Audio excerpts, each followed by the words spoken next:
در موج برنامه اطلاعاتی خبر.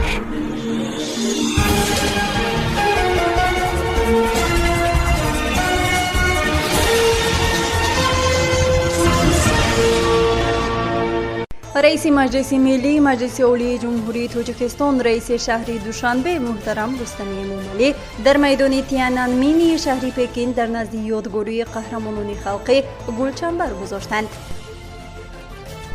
وزیر معارف در مکاتب نوحی عینی کمبودی‌ها را آشکار نمود. مشورت اوگوستی آموزگاران بررسی رفت اصلاحات ساحه معارف. در مسکو تشکیل و تکمیل تعلیم کسبی مهاجران مهنتی بررسی شد. در تاجیکستان هوای تغییریابنده ببارش می شود. با شرح این و دیگر خبر و رویدادها با شما هستم مرتبه رحمان و سلام. 21 آگوست در دوره سفری رسمی به جمهوری مردمی چین رئیس مجلس ملی مجلس عالی جمهوری تاجیکستان رئیس شهر دوشنبه رستمی موملی در میدان تیانانمن شهر پکین با نشانی احترام به تاریخ و فرهنگ و قهرمانان مردم چین در نزد یادگاری قهرمانان خلقی گلچنبر گذاشتند. در این خصوص امید خاور با استناد به مجلس ملی مجلس عالی جمهوری تاجیکستان خبر می‌دهد. با گذاشتن گلچنبر محترم رستمی موملی خاطره شهیدان راهی آزادی و قهرمانان خلق جمهوری مردمی چین را گرامی داشتند. در مراسم گلچنبر گذاری رئیس مجلس ملی مجلس عالی جمهوری تاجیکستان را معاون رئیس کمیسیون مجلس عمومی چینی نمایندگان خلق جمهوری مردمی چین عاید به مسائل معارف، علم، فرهنگ و تندرستی و دیگر شخصان رسمی همراهی نمودند. وزیر معارف و علمی تاجیکستان رحیم سعیدزاده با وضع آمادگی مؤسسه‌های تحصیلات میانه عمومی رقم 6 و 53 نوحی عینی به سال نو خوانش شناس گردید. با اطلاع دفتر مطبوعاتی وزارت معارف وزیر ضمن بازدید معین نموده است که مکتب‌های مذکور به زمستان آماده نبوده انگشت دسترس نکردند. ذکر شد که مکتب رقم 6 به نام عالم ناظموف دهه سرواده از حساب کمبینت معدن تازه‌کنی کوهی انزاب مورد تعمیر قرار گرفته است. مؤسسه برای 640 نفر خواننده ساخته شده، عین حال در آن 454 نفر خوانندگان به تحصیل فرا گرفته شدند. در مکتب 2 نفر آموزگار فنی متماتیک و آموزگار فنی آمادگی دفاعی حربی نمی‌رسد، افزود وزارت معارف. وزیر خاطر رسان نموده است که بلند برداشتن صفت تعلیم از وظیفه‌های اولین درجه هر یک کارمند ساحه معارف میباشد. با گفته او به آموزش فن‌های دقیق و زبان‌های خارجی باید دقت مخصوص داده شود. وی از استادان خواسته است رسالت خود را با مسئولیت بلند اجرا نموده در تعلیم و تربیت نسل نورس سهم ارزنده خود را گذارند.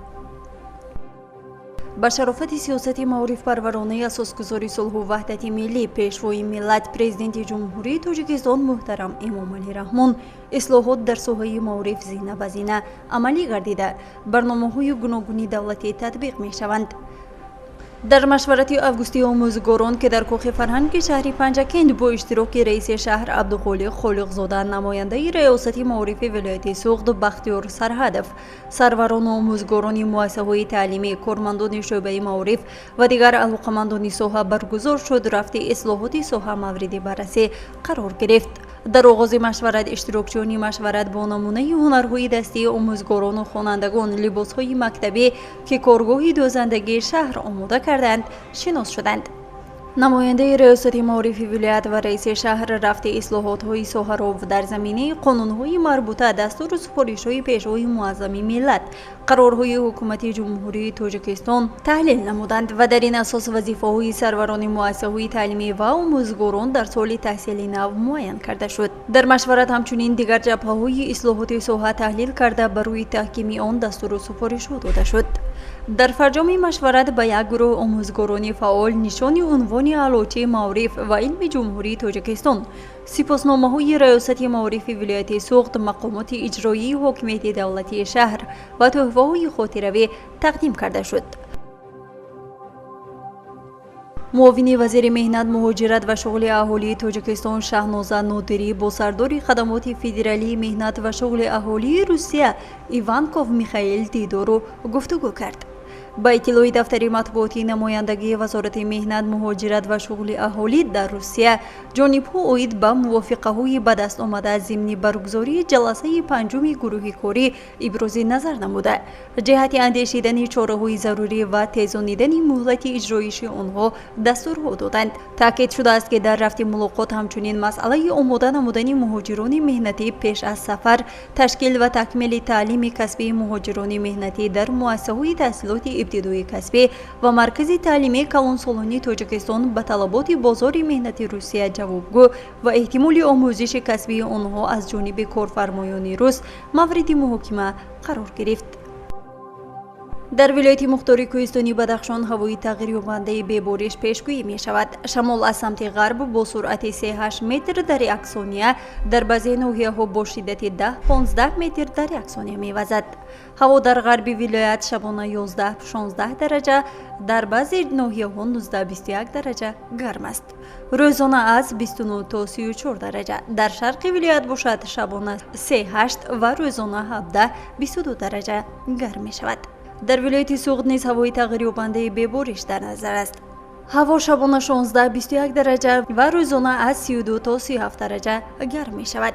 дар ноҳияҳои кӯҳӣ шабона 7-12 дараҷа ва рӯзона аз 25 то 33 дараҷа гарм аст. дар вилояти Хатлон ҳавои камабри бебориш пешгӯӣ мешавад. шамол аз самти ғарб бо суръати 5-10 метр мевазад. ҳаво дар водиҳо шабона 17-22 ва рӯзона 28-33 дараҷа гарм мешавад. дар ҳамин ҷо мерасем ба фарҷоми барномаи иттилоотии хабар. то барномаҳои дигар, хайр. барномаи иттилоотии хабар аз рӯйдодҳои Тоҷикистон, минтақа ва ҷаҳон огоҳ бош.